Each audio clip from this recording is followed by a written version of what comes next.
Welcome back to the Urban Pharmacy Podcast. It is your host, Stacey Heine of the Urban Pharmacy. I sure hope that you are well today. I am here with some fabulous guests today. It is Diana Lacalzi and Jose Tejero. Liana Lacalzi is a nationally recognized registered dietitian, certified diabetes care and education specialist, and has her master's in nutrition science and policy. Jose Tejero is an exercise physiologist with a degree in exercise science and two-time Ironman triathlete. Together, they created a digital health platform, the Type 2 Diabetes Revolution, that helps people prevent, manage, and treat type 2 diabetes through plant-based nutrition and exercise. Across their social media channels, they have 500,000 followers and just released the best-selling Type 2 Diabetes Revolution, a complete guide and cookbook to manage type 2 diabetes, which includes over 100 high-fiber plant-based recipes.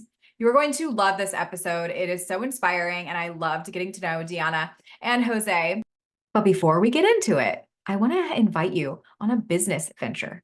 Now, this may come as a surprise to you because I'm not talking to you about a wellness membership or working with me one-on-one for nutrition. Oh no, I would like to help you make money in an impactful way. So 6 months ago, I linked arms with a holistic waterless beauty brand from Europe called Oliveda. It has been one of the best decisions that I have made in my life because I am able to help women feel more beautiful and confident, which helps them show up in a higher version. And that is what I am all about. Now, I love empowering women to step out of their comfort zone and to grow and to push themselves, to develop themselves personally. But the coolest thing about this business is that they get a paycheck attached to that. And you can too. I simply have been sharing waterless beauty, which has been helping people with their gut and also with their skin. And I am in turn paid for that. Now, I also am paid because I have a team of women working alongside me, and I'm inviting you to do the same thing. If you have any interest in sharing holistic, European, clean, really high performing beauty products and holistic wellness products that are going to help people feel better and help them rise up again to their full potential because they feel better, then you should totally do this with me. I know you may not know a lot about this business, but all you have to do is click down in the show notes. You can totally book a free call with me if you want to learn more about the business side of things. But here's the gist of it. If you're willing to show up and share awesome, high-performing products with your network, whether it's on social media, in person, or maybe even send samples across the country, then you can earn an income. Okay, there's a lot of ways to do this business, but here it is. It's $50 a year for you to have your own website, and you can share that as many times with as many people as you possibly can. And in turn, if you make a sale, you make at least 25% of that sale, if not 35%, just depending on how much you sell per month. Now, in addition to that, you can grow a team and earn an additional 10% or 5% up to 9 lines deep. And if that sounds like mumbo jumbo to you, just know that if you have any interest of working from home, having some time freedom, but being able to make an income and an impact at the same time, you should join Oliveda. Now, this brand is growing rapidly in the United States because they just came over here about a year ago, and it's been in Europe for 20 years. So the products are highly efficacious. It's just up to you if you want to share and be part of this amazing journey. Now, I've been in the direct-to-consumer beauty world for almost a decade, and I will tell you what, my Alveda business is going to surpass what took me 5 to 6 years with my last brand. So when I tell you that this is a ground floor amazing opportunity, I'm not lying. You should join us. It's really simple. All you have to do is click down in the show notes to join Oliveda. And again, if you have any questions, just book a free business chat with me. We can talk through if this would be good for you or not. But I'm here to support you. There's tons and tons of resources from our team, and you are going to rock it. If you have that little inkling, if you have that little curiosity in your gut, and maybe it makes you a little nervous to think about doing something like this, just go for it. You have nothing to lose. Oh yeah, and you get a 25% discount on your own products, which is a double win. You get paid, you get a discount, oh yeah, and then you also can make an impact in people's lives. So let's get into the episode, but I wanted to invite you to this business because believe me, it can do great things for you. All right, here's the show. Welcome back to the Urban Pharmacy Podcast. I am so excited to share with you my guests today. It is Jose Tejero and Diana Localzi with Type 2 Diabetes Revolution. And I am so excited because diabetes is running rampant in this country, and we need to learn all about how to not only potentially reverse it, but also prevent it so that we can reduce our metabolic issues that we are all having. So welcome, guys. I'm so excited to have you here. Thanks for being here. Hi, Stacey. Thank you for inviting us. An honor to be here. Yeah, thank you so much. We're excited to chat with you today. So I am excited to learn about you guys, and then also, of course, about how we can help people heal. So Jose, if you don't mind sharing, how in the world did you get into, you do exercise physiology, is that correct? Yes, I'm an exercise physiologist. That was one of my favorite classes when I was studying exercise science. I loved that class. It was fascinating. And so how did you get into that? How did you decide that you wanted to follow that path? Good question. So my passion for physical movement has been there my whole life. It started probably when I was 10 years old. So by the time that I was already going to university, I already knew that it had something to do with movement. That's something that I needed to study. So my school, the University of Maryland, was offering a major in exercise science. So I majored in exercise science, and then after graduation, I became an exercise physiologist through some certifications after schooling, some of which required some internships and exposure to the medical field.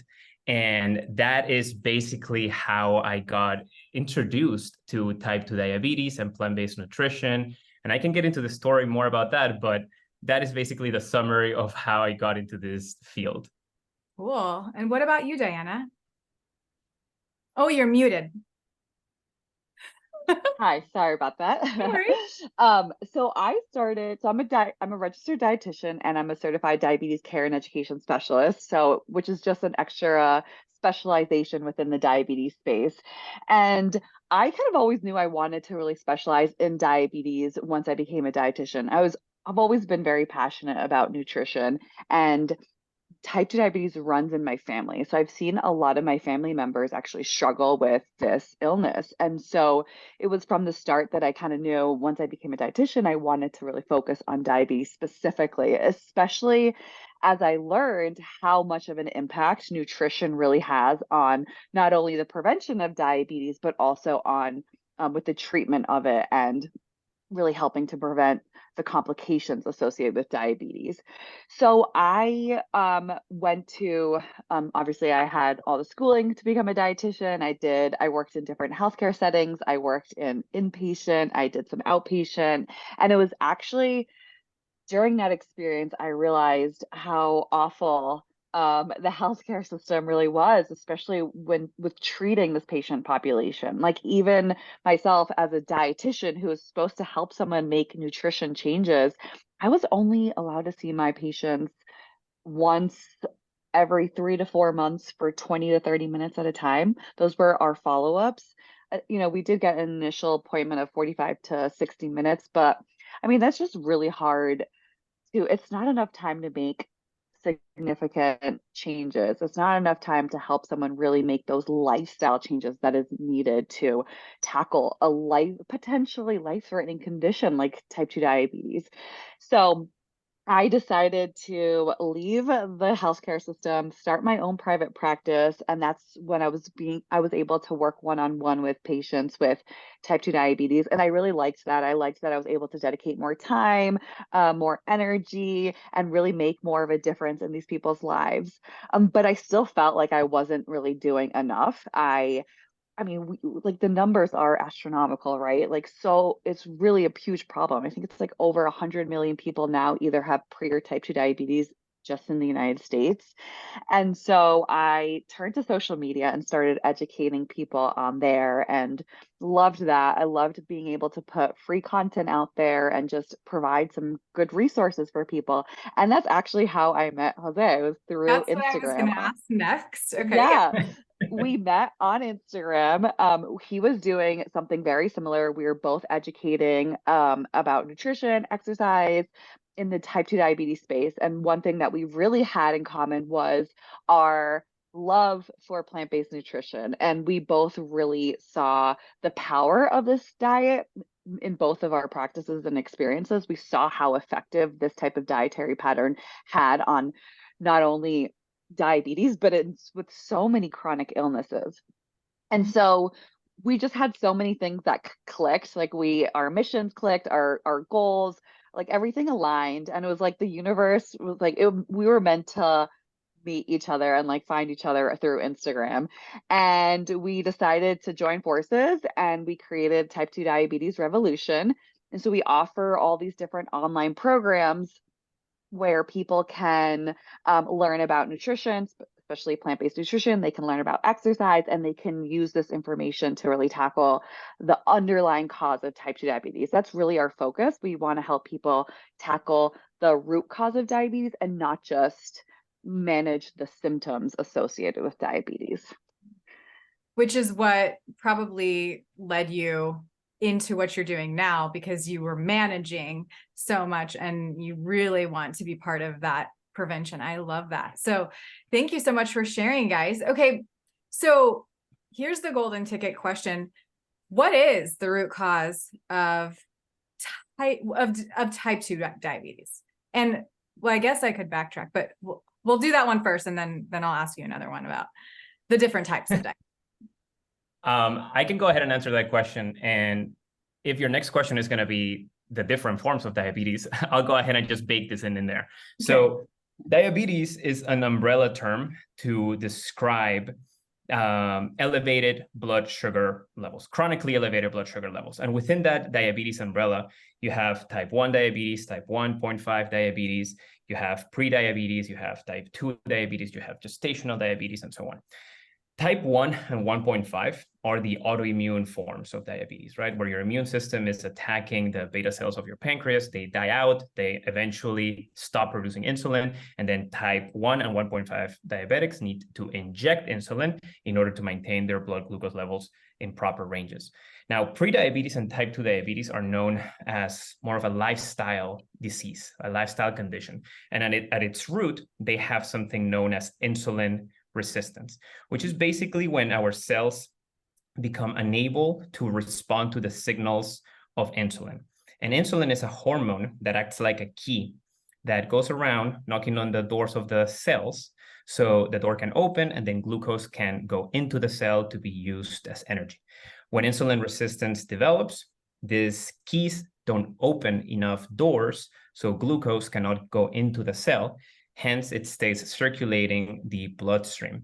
And over time, insulin resistance gets worse and worse and worse if you don't change certain lifestyle habits. And then you start graduating, quote unquote, to pre-diabetes once your blood glucose levels go past a certain range. And then you can, quote unquote, graduate again to type 2 diabetes once they go past another range. And once you are diagnosed with type 2 diabetes, and you don't do anything to reverse this root cause, insulin resistance, then the complications of diabetes truly become an exponential threat to your health, right? Because if you think about it, our blood touches every single organ of our bodies, every single cell of our bodies. And if this blood is carrying toxic amounts of glucose, then every single organ is getting damaged, right? Our eyes, our kidneys, our heart. And people that have type 2 diabetes, they don't die of the high blood glucose. They die of the heart disease, of the strokes, and the nephropathy, which is kidney disease, and so on. That is how people die due to the complications of this condition. But everything stems from insulin resistance. So now you may be asking yourself, well, what causes this insulin resistance in the first place? And what research has shown, and this is across the board and unequivocally, is that an overconsumption of calories from hyperpalatable foods, which basically we just want to eat more and eat more because they taste good, which are composed mostly of saturated fats and refined carbohydrates is what leads to the development of this insulin resistance. It's not one food or the other. It's truly the combination of all the foods in excess that leads to this insulin resistance at a cellular level. Now, if we don't do anything to stop the progression or to reverse the progression of insulin resistance, that is when we get into the problems of going to prediabetes and type 2 diabetes that I spoke about. Wow. Thank you. And can you explain this talk about like type 3 diabetes and the brain and Alzheimer's potentially? Well, there's a new term being coined, type 3 diabetes. I don't think that it has been officially put on medical journals, but yeah, like that. But it's known as insulin resistance of the brain, right? When our brain, which is also operates with glucose, is not getting it goes over the normal ranges that glucose should be in, that is when we start seeing these problems where dementia develops and Alzheimer's develops, and that happens as a result of being insulin resistant in the first place.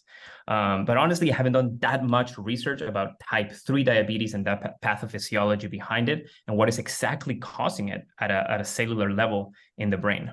Yeah. And I think the research is still like pretty new too.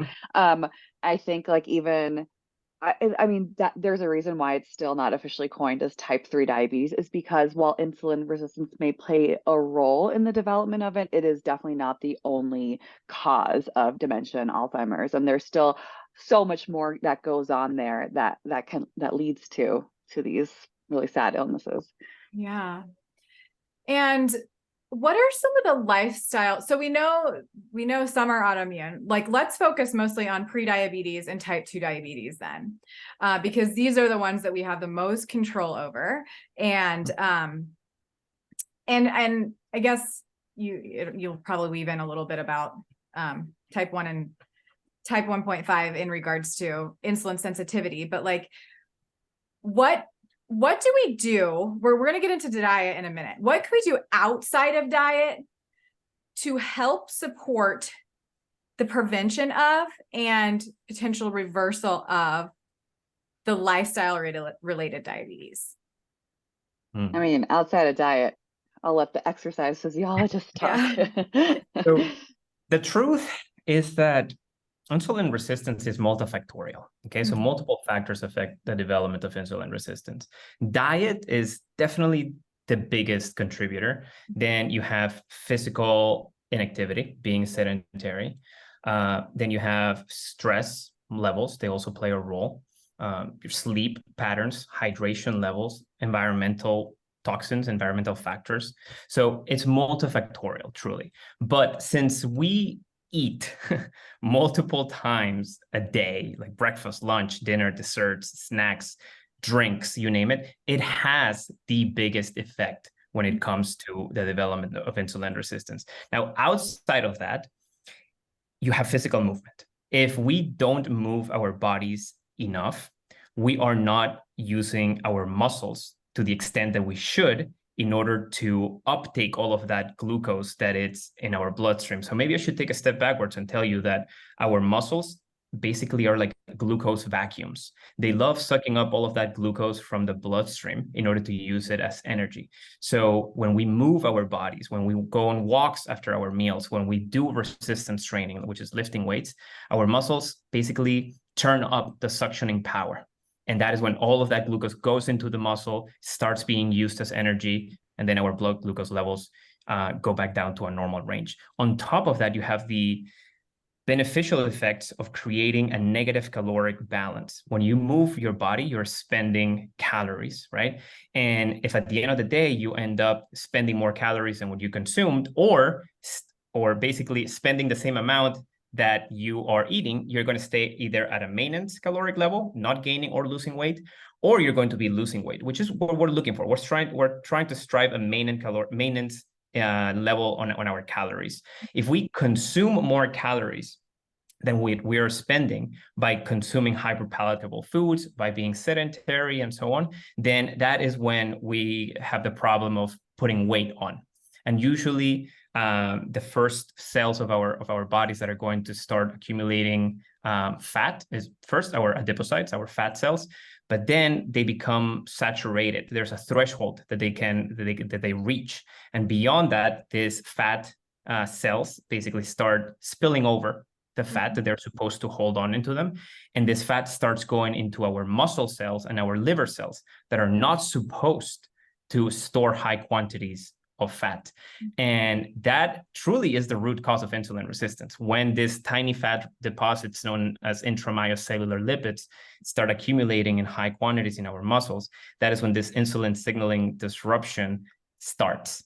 So I'm taking it a step forward and just telling you a little bit about. Isn't that the funnest thing to say? Intramyocellular lipids. Like, I feel like it's the most fun thing to say. And it sounds so, I'm not a doctor. So for me, I feel very fancy every single time I tell people that. They're like, what? And I'm like, let me tell you a more fancy, a fancier one. Intrahepatocellular lipids. Oh yeah. That is lipids stored inside of your liver cells, which also pose a problem when it comes to insulin resistance. Our liver plays such a big role when it comes to the homeostasis of our blood glucose. It has to be sensitive to insulin in order to know when to stop pumping glucose into the system, right? And if insulin resistance is present at the level of the liver can kind of becomes blind to those signals. So it continues to pump up glucose even when it's supposed to not pump out glucose. So that is another thread when it comes to having insulin resistance. But the main point that I was trying to get to is that physical activity does help to reverse and prevent this condition. So it would be safe to say that having a good building muscle would be beneficial. Is that one thing to help? Absolutely. Blood glucose control? Okay. So there's two types of exercise. You have cardiovascular training, which is your walking, swimming, running, dancing, right? Moving your body at low intensities for a prolonged period of time. And then you have resistance training, which is basically moving your muscles against the force of gravity, which can be done with free weights, or you can also use resistance bands as well.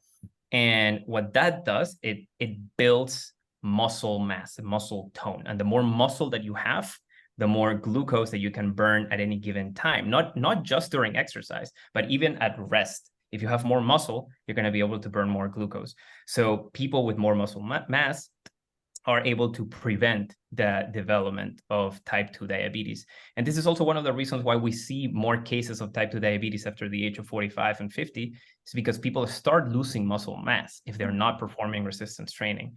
And that is a risk factor when it comes to type 2 diabetes, not having enough muscle mass. Got it. Yeah. And I can add too, like another thing to really focus on too, outside of diet, is going to be sleep. So I think a lot of people underestimate the power of sleep, but really getting 7 to 9 hours of sleep at night, if you can, is so good for healthy blood sugar levels.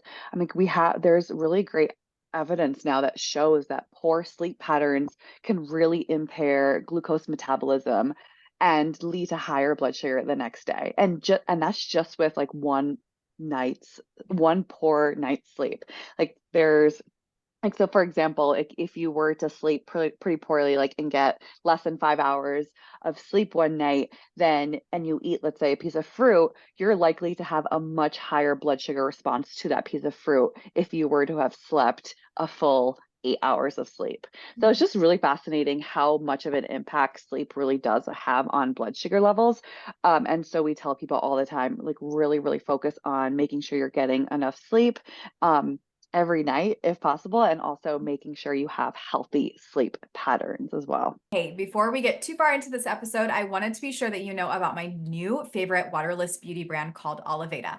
This is a German-based waterless beauty brand, meaning that water and preservatives are not the first few ingredients that are used in these amazing, fabulous, holistic skincare products, but also that they are based off of the beautiful olive leaf cell extract. Now, there's a really cool polyphenol called hydroxytyrosol inside of all of the olive leaf and all of the olive fruit and olive oil as well. Now, this compound has been proven time and time again. Just go and search on PubMed for its anti-inflammatory, antiviral, antibacterial, just skin glowing benefits, so many things that it can do for our body internally and externally, which is why I highly suggest that you tackle your beauty from the inside out and outside in. Now, we know that eating whole plant foods are going to really elevate your skin health because of the high vitamin C content, which helps you create collagen. But if you want to really amplify your skin and your glow, you're going to need to add in some extra polyphenols like hydroxytyrosol that you can find in the olive leaf extract.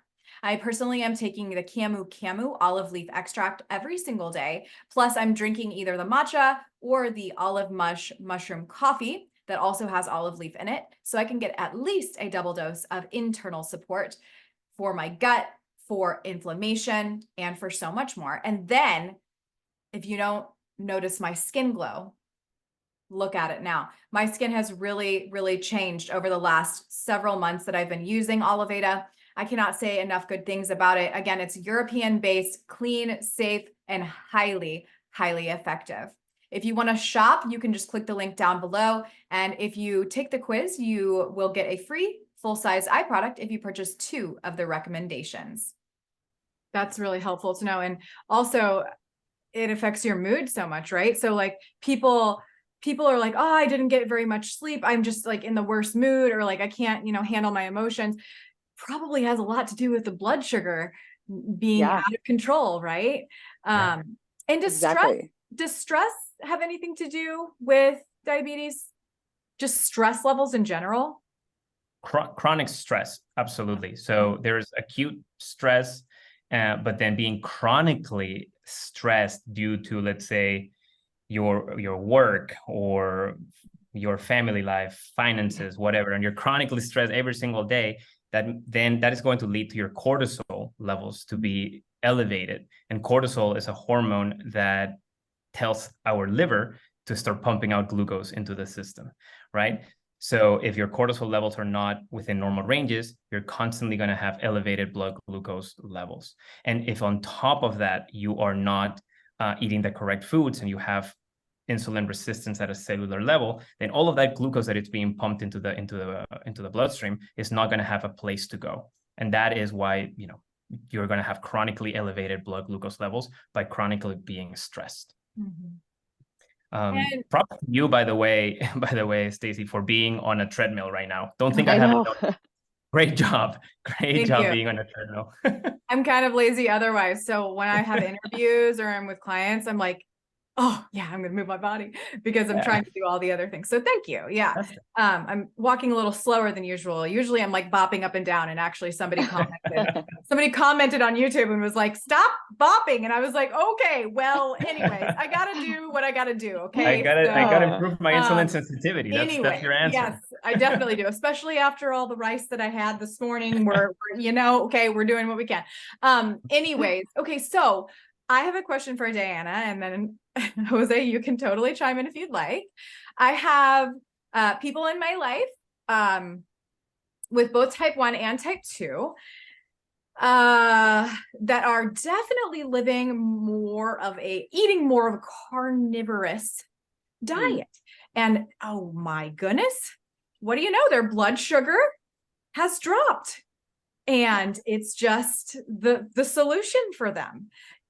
Why would this not be a good long-term solution for diabetes? Yeah, I mean, it's a great question, and we see this all the time as well, Jose and I. We see it so much on social media. Like, we promote more of a plant-based dietary pattern, which is more carb heavy, and people are often shocked by that. They're just taken by surprise. But so the reason people are really drawn to a low carb approach, or this carnivore diet that's become so popular, is because you're basically not eating any carbohydrates, right? And if you aren't eating any carbohydrates, you're not going to see any sort of a change in your blood sugar level. Of course, like, let's just take it back to basic human physiology for a second. When we eat carbohydrates, they're broken down into glucose, and that's how we're able to absorb them into our bloodstream. Glucose can then enter our bloodstream. very normal reaction, right? And so, of course, our blood sugar is going to go up a little bit because we just ate carbohydrates. But that's why we have a pancreas, and a pancreas then receives this signal to release insulin. And then, as Hulsa mentioned before, insulin goes, unlocks like those little channels on our cells. Glucose can funnel into our cells and get out of our bloodstream. This is a very normal physiological response that our body has. This is how we maintain glucose homeostasis. So if you cut out carbohydrates, if you don't eat any carbs, you're not going to see any sort of a rise in your blood sugar, right? You're kind of just putting a Band-Aid on the problem, but you're not really fixing the underlying issue, which is insulin resistance. So that's why we don't promote more of that low carb, carnivore, keto, whatever you want to call it. I feel like it rebrands itself in a new name every like 5 years. It's like was low carb, Yeah, it keto, really carnivore now. But yeah, and long term too, like long term research shows that eating a really high protein diet, like you're usually substituting a lot of those good foods that you would have been eating on more of a plant-based diet with really high fat proteins, right? And research shows that long-term eating of this is not the best for us. It can increase your mortality. It can actually lead to worse insulin resistance in the long term, which can increase your diabetes risk even further. So we see some negative effects long term. And what it really isn't doing, it's not allowing you to become more insulin sensitive, right? Like if you ask those people, can you eat a banana? Can you eat an apple and have a normal glucose response? The answer is probably going to be no. Their blood sugar is going to it's going to rise really, really high. And that's the problem, right? We want people to be able to enjoy carbohydrates, eat these healthy carbs, and not experience these crazy fluctuations in their blood sugar. So by eating low carb, by eating carnivore, if you're having these really high sugar spikes, eating really healthy carbohydrates, then definitely don't recommend it, don't believe it's the healthiest diet for you. Just to piggyback from what Diana said, being insulin sensitive means that you can maintain proper blood glucose ranges on a glucose challenged state. So when you consume a carbohydrate, you are able to maintain a proper range. And that is what insulin sensitivity means. So, Stacey, you mentioned that you have some people in your life living with type 1 and type 2. In the case of a type 1 that has been following a carnivorous diet, low carb diet, they are making up for the calories that they're not consuming from carbohydrates, and they're consuming them from fats, right? And the higher fat that they consume, the more insulin resistant that they become. So in the case of a type 1, they will see that by being on a carnivore diet for like, let's say a week, 2 weeks, 3 weeks, the moment that they decide to eat a banana, their blood glucose is going to skyrocket, like Diana mentioned, and they're going to have to inject more insulin per carbohydrate consumed, which means that they are technically more insulin resistant by being on a carnivore diet. And in the case of a type 2 that has been following a keto diet or a carnivore diet, sure, on paper, their blood glucose is going to look fine, their fasting blood glucose or their postprandial, because again, like Diana said, they are not eating enough carbohydrates. But the moment they decide to eat a potato, their blood glucose will skyrocket, and that will tell them that insulin resistance is still present.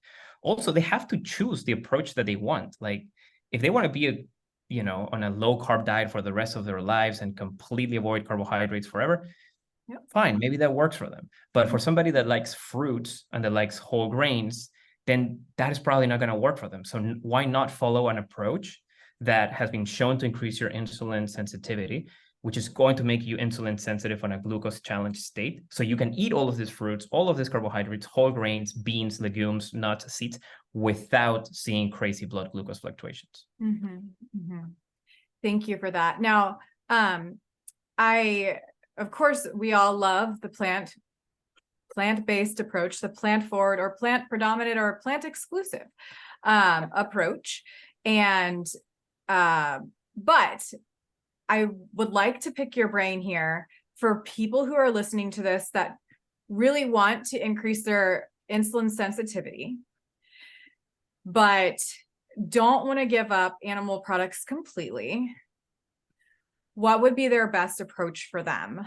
Like, would it be more of like a blue zones approach where like it's 5% animal product type, Yeah. or would it be like looking at different animal sources, red meat being less optimal because it's higher in saturated fat, if boiling like a skinless chicken, like I don't want to promote this, but I really want to help people. So if there is an approach, let me know. Yeah, I mean, absolutely. Like, we definitely don't think it needs to be all or nothing. And we have people come to us all the time who aren't ready to give up all animal products, and that's perfectly okay. We tell people, we'd rather you start by just incorporating some more plant-based meals into your diet, whether that's a meatless Monday or maybe that's switching a few meals throughout the week. If that sounds like a good starting point for you, start there and then see how you feel, see how your blood sugar levels react, because they're probably going to improve. And I think once you start seeing those improvements, you're probably going to be a little bit more motivated to continue making those swaps, right? To continue making more, incorporating more plant-based meals. And I think too, when it comes to the spectrum of animal products, like focusing more on those leaner sources. So lean sources of animal products and byproducts are going to be things like yogurt, low fat yogurt, egg whites, chicken breast without the skin. Whereas more of those fattier animal products are going to be things like red and processed meats. Like, we have quite a bit of research showing processed meats especially really do increase our risk of type 2 diabetes. So if you can make that change by just eliminating or reducing your processed meat intake, that can have quite a significant impact. And then, of course, like red meats are going to be more of those fattier animal products and full fat dairy like cheeses and stuff like that. So, and butter, of course. So starting there, I think, if you're not ready to give up animal products at all, can you switch to at least more leaner sources of those animal products and byproducts? But if you are willing to incorporate more plant-based foods, try making some swaps. Can you make like one full day a meatless day, or can you make a full week meatless? Challenge yourself and see what you can do, and you may surprise yourself because plant-based eating is really tasty, it's really satiating, and our book that we just released has over 100 recipes that are high fiber and well balanced, perfect for people who have type 2 diabetes. Great. Stacey, let me just tell you really quick the story of a recent client. He came to us, he was a farmer. So he was eating high amounts of dairy, high amounts of lamb chops, high amounts of steaks, and so on, right? So he comes to us and he's like, Jose, Diana, I have diabetes. My most recent A1C was 12.6, I recall. It was like, you guys, please tell me what to do, okay? Yeah. And I'm gonna go ahead and do it. And his wife was there. So his wife was like, I'll make sure that he does whatever you tell him to do. So he had the opportunity to like choose, hey, like, am I gonna go ahead and like slowly reduce my animal intake? Am I gonna be more plant-based from like the get-go, or what am I gonna do? He chose to go ahead and be plant-based cold turkey from one night to the other. So he started doing that. And within 3.5 months, he got off his cholesterol medication, diabetes medication, blood pressure medication, and he was on another medication to protect his kidneys. And his A1C came down to like 5.6 or so by being predominantly plant-based. And at that point, he asked us, can I go ahead and reintroduce some animal products that I missed the most into my diet? And Diane and I, we said, yeah, absolutely. Go ahead and then reintroduce some of this like low fat animal products that Diana mentioned, and see how your blood glucose responds. And then you're going to find that perfect balance, that maintenance that is going to allow you to follow this plant predominant diet for the rest of your lives. He did that. He's a happy camper now, no diabetes, no medications, and found that balance on his dietary patterns that he wanted. That's fantastic. So that fat got out of the cells and everything started working better. That's amazing. Yeah. So would it be safe to say that if people are going to choose to continue to eat animal products or do something similar to what you just explained with that client, it would be very, very good to stay out of the refined carbohydrates, specifically when like a hamburger is like the worst. It's like maybe not the worst. I don't know. You tell me. Just not a good recipe to, these refined carbohydrates. Maybe somebody who's on an exclusively plant-based diet can get away with some of these refined carbohydrates, but when they're mixed with a saturated fat, it's not such a good thing. Is that correct? Correct. And there has actually been a study of what is the worst food for your metabolic health. And it's actually pizza, because of all the refined carbohydrates from the dough on a traditional pizza, and all of the saturated fat and the cheese is what elevates your blood glucose the highest and the longest. Wow. Yeah, pretty interesting. Yeah. So how does fiber fit into this? Why does fiber help from plants? So many Because reasons. fiber only comes from plants. So Exactly. I mean, that's the beauty of a plant-based diet, is that you're just increasing your fiber intake by so much, because fiber is found in all plant-based foods and not found in any animal-based foods. And fiber is so important for many reasons. I mean, and it's shocking that I think it's like 95% of Americans don't eat the recommended amount of fiber, which is about 25 to 38 grams of fiber a day, which is pretty easy to reach on a plant predominant diet, not even a plant-based plant exclusive diet. But there's so many health benefits to fiber. So I'll just name a few. So number one, fiber basically helps with every single diabetes marker out there. I mean, short term, what fiber does, it's not digested or absorbed in our body. So it actually slows down the absorption of glucose from foods. So it helps to minimize those post-meal blood sugar spikes. And long term, we've seen that a high fiber diet also helps improve A1C, it improves fasting blood sugar, it improves fasting insulin, and it even improves insulin sensitivity. So it does a lot for diabetes specific markers. And then it also helps to promote satiety, and it leads to a healthier body weight, because again, fiber is not digested, so it takes longer for our food to be absorbed into our body. And so we are able to maintain this level of fullness for longer. And so we're less likely to be eating food sooner and eating more calories. So it really does help to lead to a healthier body weight, which in turn lowers insulin resistance. And then lastly, fiber also is really great at lowering cholesterol. So it binds to dietary cholesterol, and we excrete it through our bowel movements. And that's really important, especially for people with type 2 diabetes, because people with diabetes do face a much higher risk of heart complications. I believe people with diabetes are twice as likely to suffer from a heart attack or stroke than someone without diabetes. So maintaining healthy cholesterol levels is really, really important. So having a high fiber diet can help us maintain healthy cholesterol levels as well. Great. Here is a quick fun fact that just came to my head. A lot of people right now are taking a medication known as Ozempic or semaglutide, which basically are GLP-1 agonists, right? So they are trying to increase the hormone GLP-1.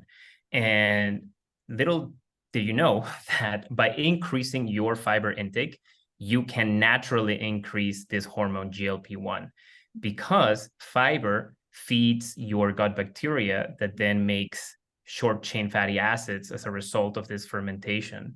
And short chain fatty acids enhance the production of GLP-1, which, like Diana mentioned, the more secretion of this hormone that there is, the more satiety, the more full that you feel after eating.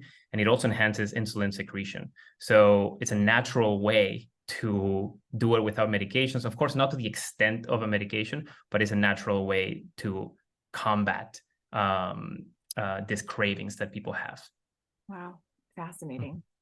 So can you guys tell me about your book? So there's 100 recipes. Yes, over 100 recipes. The type 2 diabetes revolution. And you guys also have you have other books, do you not? Do you have drink books? Oh, I do. Yeah. Mocktail books. I saw that. I do. Yes. That was awesome. Okay. Thank So you. are there any drinks in this book? There are some smoothie recipes, but Oh, no, yay. that's completely separate, the Yeah. mocktails. Yeah. Okay. So you've got smoothies. What else is in there? So we got a whole breakfast section. We have soup, salad, sandwiches. Then we got mains. We got desserts. We have sauces and dressing. So we've got it all. Love it. Are you guys proponents of tofu? Yes, Yeah, definitely. tofu. Do you think that for diabetes in particular, do you think that like the whole bean is a better option for blood sugar? It's just a random question, I know. The more whole that you can stay to your food, the better. Always the So better. whole grains, legumes, nuts, and seeds. But if you have the option between a plant-based protein like tofu or seitan or tempeh over an animal protein, absolutely go for the plant-based protein. And tofu, I mean, it is minimally processed. I wouldn't say it's like an ultra processed food by any means. So, it is and there's a lot of research that shows by replacing meat with tofu specifically, it can actually decrease your risk of type 2 diabetes. So there is some good research behind tofu for diabetes. Wonderful.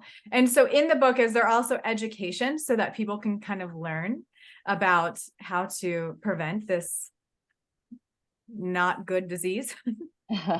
We believe that everything starts with knowledge. So when people understand why they're doing what they're doing, then everything just falls into place in their heads and they understand why they should be following this more plant-based whole food approach. So we decided to start the book with 30 pages of basic pathophysiology of insulin resistance. So they understand why a low saturated fat, high fiber, whole complex carbohydrate diet will be the best solution for them to improve their insulin sensitivity. So once they go through that first chapter and a half, they're going to be equipped with the knowledge that they need to go ahead and dive into the recipes and into the meal plan and be happy to be doing what they're doing. Love it. I love that there's a meal plan. That makes it so easy for people. I think everybody just like, they can get a recipe book, but they're like, how, how much of this do I eat? Which one's best to have when? So that's phenomenal. Diana put a lot of thought into that meal plan. Yeah. Aww. I mean, we like everyone loves a meal plan. Like you just said, we get asked about meal plans all the time. So we thought, let's include a meal plan, but let's be smart about it because I feel like meal plans can lead to a lot of food waste and so much time in the kitchen. Yeah. And so those were two things we really wanted to tackle with this meal plan. So we have a whole meal prep section before every meal plan. So we show you how to best prep for the week ahead so that you're not spending hours in the kitchen. And then we also purposely did not include any snacks in the meal plan because after every week, you'll see that we have snack suggestions based off of extra ingredients that you will have likely. Awesome. So like if you bought a bag of carrots and only need to use 2 carrots for a recipe, then those extra carrots will serve as a snack throughout the week. That is crazy awesome because I totally agree. And that's like the worst thing, to have a refrigerator full of all these ingredients. You're like, oh my gosh, like these are just going to rot, that's why I just batch everything. I'm just like, if I'm cooking carrots, I just cook the whole bag of carrots or like roast the whole thing. I'm like, I'm not wasting anything. And as farmers ourselves, like we sell our organic produce at the farmer's market. And I'm like, I know how much work went into that one carrot, even though wow, that's awesome. I didn't know that. That's great. Yes, we don't live there yet, but I have plans to help the people eat more plants. We already are doing that. We've been doing it for several years, but love it. I hope to create a little bit of I'm going to have a commercial kitchen and I'm very excited. So I'm going to make food. So, okay, guys, as we wrap this up, I would love to know, where can we follow you? How can we stay in touch? And how can people get into your programs? And of course, I'm going to link the book below. Where do we find you? Yeah, so we are really easy. Type 2 Diabetes Revolution on all social media platforms. So Instagram, TikTok, YouTube, Facebook, we're on them all. Also, our website is type2diabetesrevolution.com. If you want to specifically learn more about our book, you can go to type2diabetes.com/book. It's also available wherever books are sold online. So it's actually on Amazon, it's on Target, it's being sold in Walmart, indie books, and like some independent bookstore, local bookstores as well. Love that. Thank you guys so much for your knowledge, your wisdom, your inspiration. Truly, truly appreciate it. Is there anything else you guys have to say before we close up? I would like to say, join the type 2 diabetes revolution, because we are revolting against the old paradigm that people living with type 2 diabetes have been led to believe. That paradigm that we have to be on medications forever, that type 2 diabetes is a chronic progressive disease, that it's a life sentence, that we need to be afraid of carbohydrates. We are revolting against all of that. So join the type 2 diabetes revolution. Yay, carbs. Yes. Yes. Awesome. All right. Well, thank you guys so much. Thank you, Stacey. Oh, Be thank you well. for having us.